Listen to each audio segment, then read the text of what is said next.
Hey, welcome back to the Ernest Faison Show. So glad that you take time to come in and join us, allowing you to have at least a half an hour of your time. I'm honored to be here, first of all, as I am always. I have Mr. William McCaughey on my show. Bill, William, who would have thought that frolicking around in the gym, you doing your thing, and me walking in, that we'd end up in this place here. It all started with the copper bracelet. The copper bracelet, the power of the copper bracelet, and it's Tibetan copper, by the way. Yours is. Yeah, almost like the monks. I'm feeling that way. Well, William, I'm so glad again that you graced us with your presence. My pleasure. Why don't you start by telling the people under the sound of my voice a little bit about yourself? Well, after I graduated from college in '74, to fulfill a lifelong dream, I moved to Italy to go to medical school. And we'll get into that part. All right. I was born and raised in Rhode Island on Federal Hill. Oh, is that right? Yeah, until we moved to Galway later on. You've seen some things. Oh yeah. Yeah. Uncle Vinny. Okay. And like I said, I went upstate New Hampshire to college. After college, I wanted to go to Italy. Been a lifelong dream. When I was a little kid, I would tell people I'm going to be a doctor and I'm going to Italy. And I did that out of college. Of course, as fate would take me down a different road. Which is going to be a very interesting road. Let me do this right now. You are watching PEG, RITV, the Ernest Faison Show. I think I've got a feather in the cap today. Got some world-class things that we're going to divulge to you, and we hope that you're excited as I am about this. So you grew up on the Hill. Yep. You want to be a doctor. Yes. As fate would have it, took you a different path. And so you matriculated, correct me if I'm wrong, over to Italy. Yes. So now hint starts. 1974. Why don't you start in that particular year? I moved to Italy and enrolled at the University of Rome. I did study, it's a 6-year medical program. I did 5 years.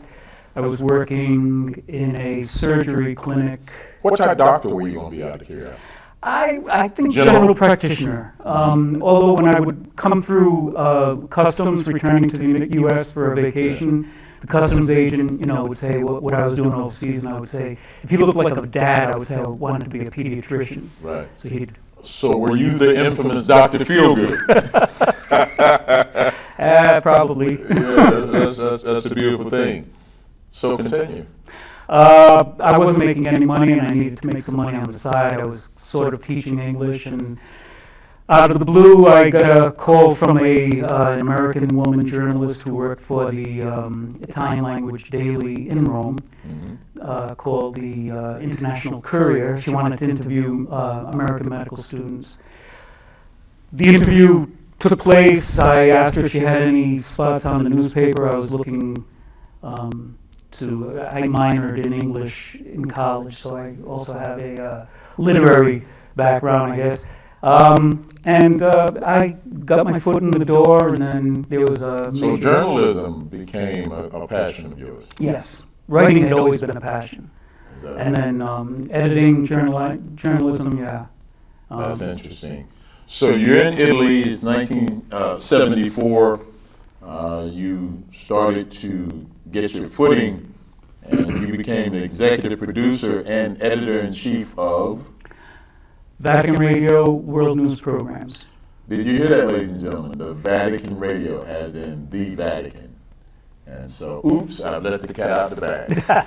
So hence it starts.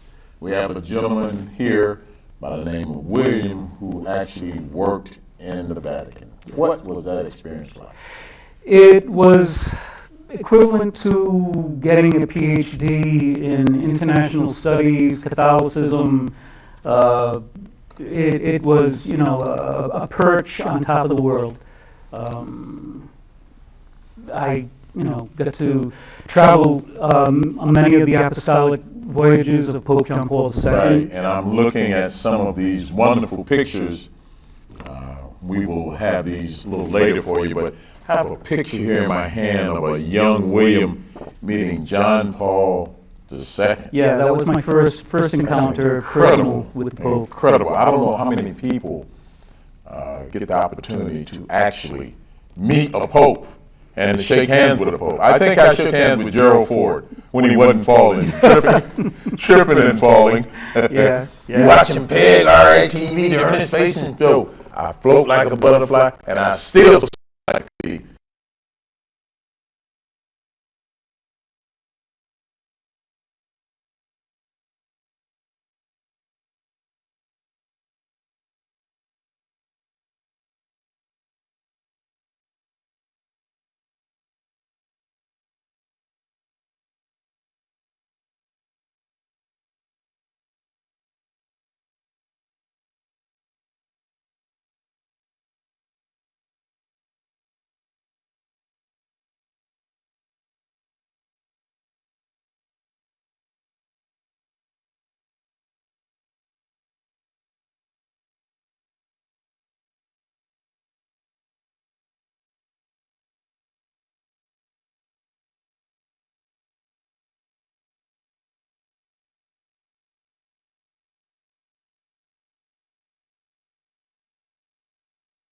First, only had a papacy of 33 days.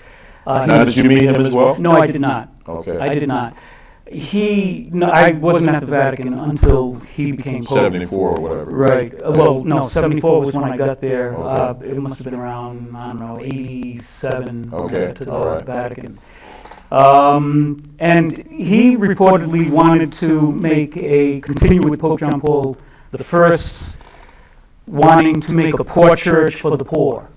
And the Roman Curia, the legend has it, which controls the Vatican, because the popes come and go, but the Roman Curia is, they're the skeletal system, they run all the institutes and so on. And you told me a pope's tenure is lifetime. It is lifetime. And he wanted to make some major changes, reportedly, and he was getting blocked at all moves by the Curia. So he said, well, if I can't be the Pope in the Vatican, I'll be the Pope in the world.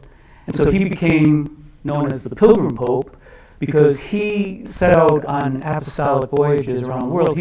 Up until Pope John Paul II, the only Pope to have left Vatican City to go overseas was Paul VI, who went to the Holy Land 1 year. Mecca? Well, Jerusalem, in Palestine. Yeah. This guy, he chalked up enough miles to go to the moon and back 2 times, just on his apostolic trips around. And his nickname in the Vatican was the Pilgrim Pope. He spoke about the new evangelization, and he brought that message to all the countries that he visited. If he went to an English-speaking country, invariably I wouldn't be on the plane with him. I would leave a week early with some technicians and a few other journalists, and we would lay down the lines and visit the places. How many people get the opportunity to say they were palling around with the Pope? Come on now. And he just said, just chalk it up just as... It was a great experience. It had to be life-changing. First of all, it's difficult to actually get to the Pope like it is the president. Yeah. You just can't just come up off the street there and just, how you doing, Pope? Right. Obviously for security reasons, safety reasons, right, et cetera, et cetera. I told you the story. I was traveling throughout Europe, and I met an African gentleman at an eatery. Come to find out, he was a tour guide. I told you this in the green room for the Vatican and in the Roman Colosseum. So not only am I in the Roman Colosseum, I'm there with people telling me that's where Julius Caesar was. That's where the lions were. I was just like, it was amazing. So on my way out, as I told you again in the green room, I grabbed me some rocks. 2,000 years old. I was like, man, I got to do it. This is amazing, the history of Rome. Truly. Roma. Truly. I mean, they say the Italians are sitting on 75% of the cultural patrimony of Western civilization. Is that right? Yeah, and 50% of that patrimony is still in crates, in cellars, in museums. They haven't even archived it yet. Yeah, I watch National Geographic a lot, and I tune into these type things that you're speaking about. Fascinating to me. Oh, truly. Yeah. Truly. I mean, walking down roads that are 2,000 years old. I know. I hear kids talking about 25. I'm old. You're old at 25. We're talking about 2,000 years. Yeah. Which is amazing. Yeah. That's incredible.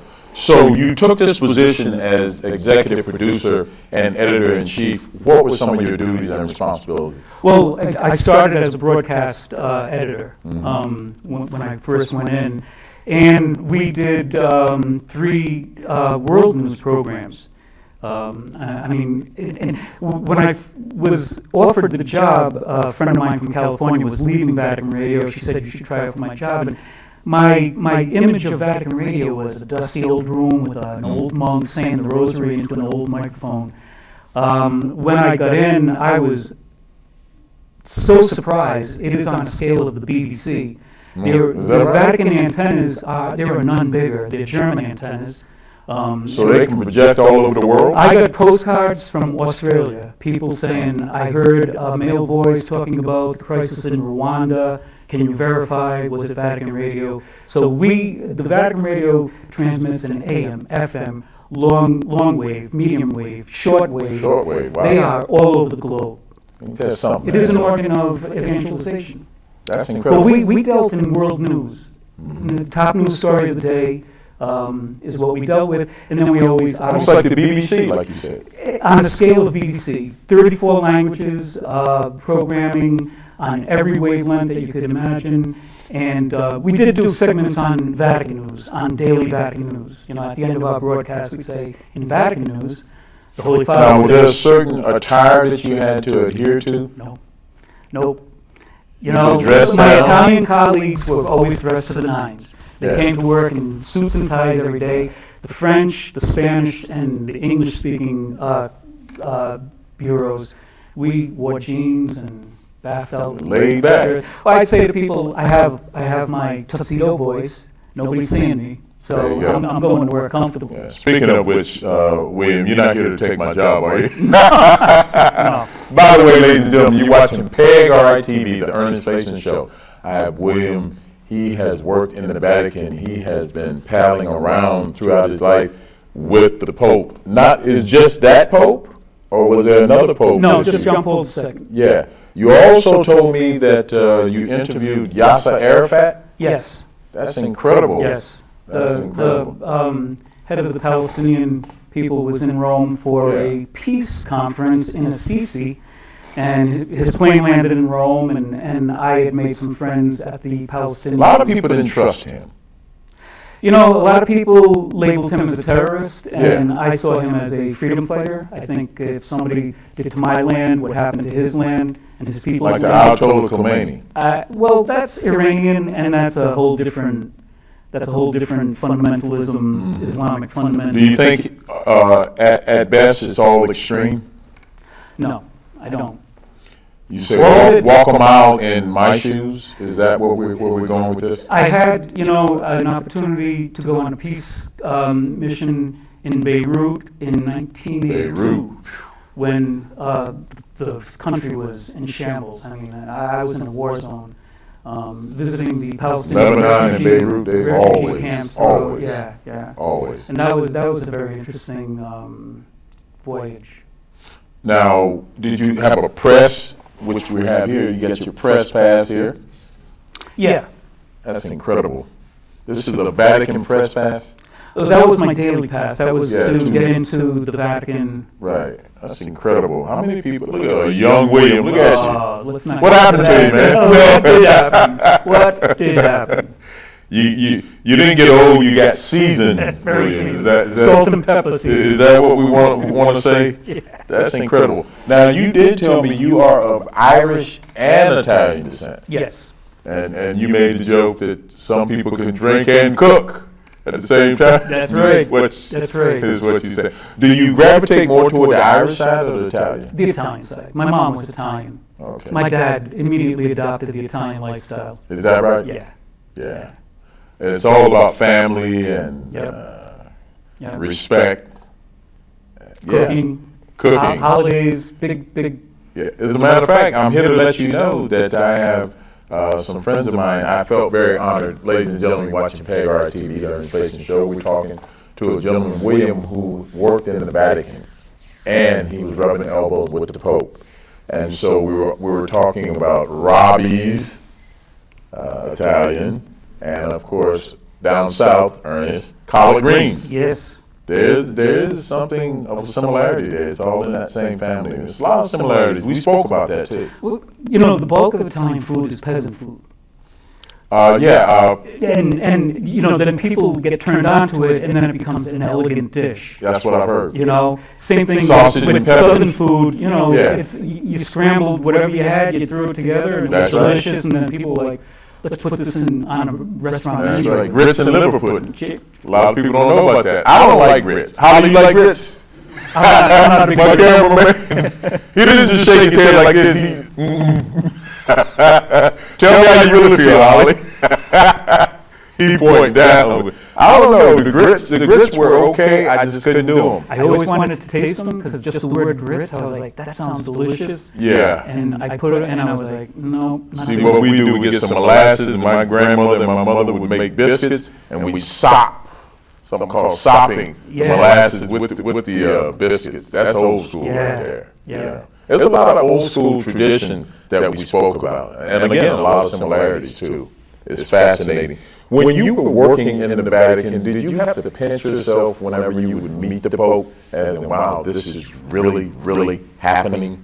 You know, it kind of loses its. I mean, you know, you're inside the Vatican walls and you're pumping gas because, you know, I bought my groceries, my medical, dental, my gasoline was all. It was all encompassed in that compound? Yeah. I would drive in with my car in the morning, but I remember several times pumping gas, and then all of a sudden, you know, there would be sort of like a whistle, and you had to stop what you were doing, and the Pope came out of the back door of St. Peter's Basilica, which was right near one of the pumping stations inside Vatican City. So, you know, you'd leave the pump in the gas tank and just stand. And then, you know, look over from here to that door, and the Pope would be coming out, getting into the black mist. Now, not to get into your personal business, were you able to make a decent living doing what you were doing? Yeah, especially with all, you know, being able to buy groceries. Like, I wasn't in the Italian economy; I was in the Vatican economy. Okay, that's just like me in the military. I can shop in the commissary, Right, exactly. or go work out in the gymnasium, Yes. or go to the mess hall and eat. My banking was done. In fact, I was looking today for my Vatican ATM card. Yeah, you can let me hold that. It's pretty heavy. I'm sure if I dropped it, you probably put a hole in the wall. All that money you got on there. By the way, ladies and gentlemen, we're having fun watching PEG TV. We hope you're enjoying this. We got somebody that has done something. I don't know. There are 8 billion people on the face of the earth. I don't know that they can tell many stories about palling around with the Pope. That'd be Mr. William, and he's disseminating some of his experiences while being editor-in-chief and executive producer in the Vatican. What's the furthest place that you traveled while the Pope was being the Pope, if that makes any sense? From Italy, probably Jamaica. Jamaica. Yeah. Yeah. You go to Jamaica, man. Oh, yes, man. You ever had the jerk chicken, man? Oh, more man. Oh. I'm a Mormon. Okay, you know what it is. All right, then. You like reggae? Oh, I loved it. Yeah. The Jamaicans weren't very happy that the Pope was coming. Really? How did they perceive the Pope? That's a good question. They don't like. So here's what I would say. Here's what I would say. I'm normally have to be neutral, but I will step into the space. Oh, by the way, I just so happen to be black. And I would have to say probably be some reservation. Who is this Caucasian man coming to our land that's getting all this reverence? Right. Would that be correct? I just remember being badgered a little bit in traffic because I had a chauffeur. Did you feel unsafe? Not really, but Because I'm not hating on Jamaicans. Let me just say that. No. Jamaicans You know, are and I'm a peaceful person, but Of course you know, sitting in traffic in But it does require due respect as to what was expected there. I mean, they would say, "Take your Pope and go home." You know, and my chauffeur would say, "Shut up." Yeah, because if I know correctly, I got some Rastafarian friends. I mean, dreadlocks from up in the hills, not just Bob Marley and smoking cannabis, and they revere Haile Selassie. Yes. the Ethiopian king, for those who know, Yeah. right? Yes. And that's some etiquette for some who don't know that. So now you bring the Pope. Who is this man? Yeah. As it were. Yeah, but there was also a reggae music festival going on in Kingston, because I didn't go to the tourist part of Jamaica, I was in the capital. Yeah. I got to see Kingston's the dirty underside. Yeah, Kingston's rough, the underground, yeah. Yeah. I've been to Jamaica twice. It was told me, even though you just so happen to look like the indigenous people, don't hang out in Kingston, especially if you don't know nobody. Yeah. And you can't speak the patois, because I couldn't speak the patois, Right. you know. Nor I. Yeah, so I knew which side that my bread was buttered on, so I stayed in my lane. Yep, in the lane. That's right, that's what it is. So I like the fact that how you've done all these wonderful things and been around all these powerful people, but you've been able to keep a certain amount of humility, as it were. I mean, I feel very fortunate to have had the experiences, because I know not many people can say they've had similar experiences. Oh, I mean, you shaking hands with the Pope. But, hark, what have we here? Not only did he shake hands, put that camera on me, please. Not only did he shake hands with the Pope, I've got a picture here, you hanging out with a young Hillary Clinton. That is amazing. We'll show these later also, ladies and gentlemen. I'm just, in the context of time, I'm just making conversation. What was that like meeting the Clintons? Young Hillary. Young Hillary. Hillary Rodham Clinton? Yeah. Hillary Rodham. She was much more amiable than Bill. In what way? Well, in the other photograph, when I put my hand out, and I had a little bit of eczema on my palm, and he had the smoothest, softest, doughy hands, and he touched me, and when he felt the scratch of my... This is a family show, William. Where are you going with this? He pulled his hand away, and not quite sure where you're going. He gave me the impression that maybe I was trying to assassinate him by sticking poison. Is that right? Well, I just couldn't Well, understand people why. do weird things. I know, and he pulled his hand He right did away. pull his hand away. But she stopped, and she... Have you ever speaking of which, this is completely off the subject, you ever been in life and you've shaken people's hand and their hands is clammy? Yeah, or whatever? yeah. That's not a good feeling. Yeah, It's not. I like sometimes when they grab your fingers, and so you give them such a weak, and I pull my hand out, and then I go in and I say, let's do this. Like, I had one of my guests on, and a pretty big guy, and how you doing, man? Guy, I think he want to try to break my hand. So I had to man up, what's really going on? And now, moving right along with him, I see you here with a young Bill Clinton as well. You look almost like, as if to say, I'm not going to say awestruck, but there's 3 photographers who are following every occasion, and they're just clicking, and then they send you, and they just happen to catch me in a moment when it looks like I'm in awe. Are you glad that you didn't take the medical route and you took more of the journalistic route? Otherwise, maybe you don't do this. I can have no regrets. When I was in print journalism, Chernobyl happened in Europe, and my reporting ended up, in fact, there's a long article in the Atlantic magazine here from 1986, I think, of my reporting on the, because the Italian government was covering it up, coming out 3 days after the disaster saying, eat the spinach, eat the vegetables, it's all safe. We had data from Germany that was saying all of Europe, we had pictures of the radioactive cloud that had covered Italy. And so we exposed the scandal, and there was a parliamentary inquisition. Doing all of these high-level things, and you told me you were a 9 out of 10 in that hierarchy. In the Vatican. Yes. Did you ever feel for your life unsafe? When we were calling out the Italian government for a cover-up on the Chernobyl disaster, I did feel briefly, just looking over my shoulder every once in a while, saying, are we stirring the pot? Somebody's not going to take kindly to that. But it all went on. And the Swiss Guard, they had complete run of the place, so to speak. They did. And they were wild people when they weren't in uniform. Is that right? They were party guys. Mm-hmm. Oh, yeah. Oh, yeah. like the Sailor Man.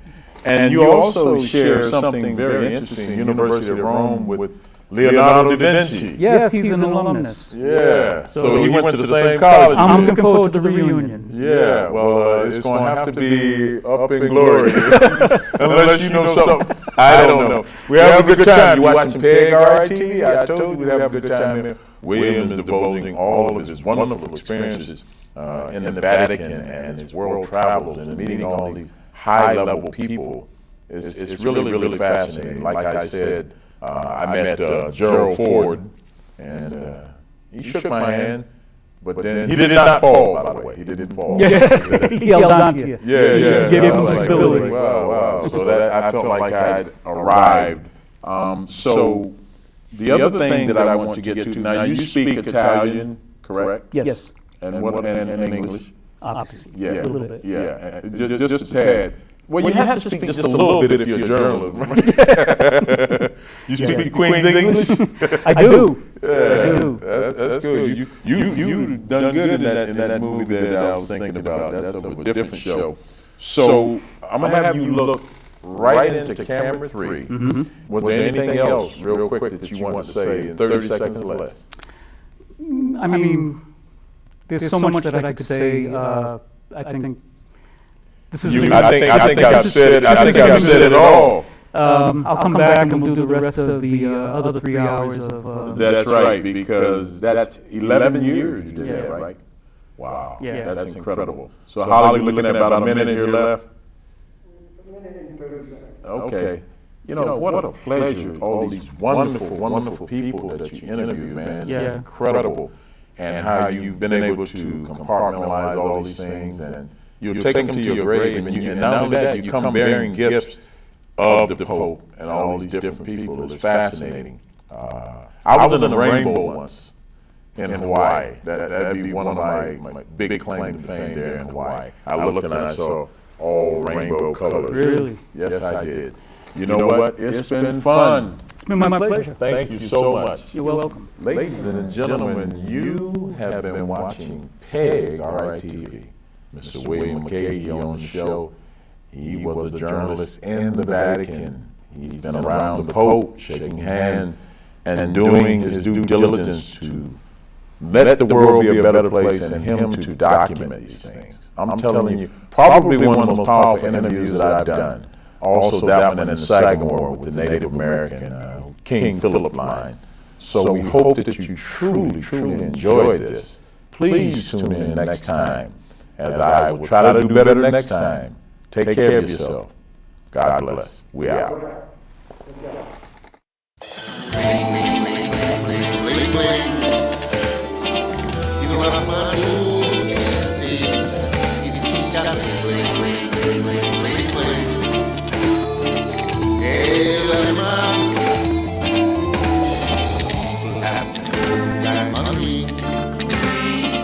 Driving around with a spinning, walking down the street in my city.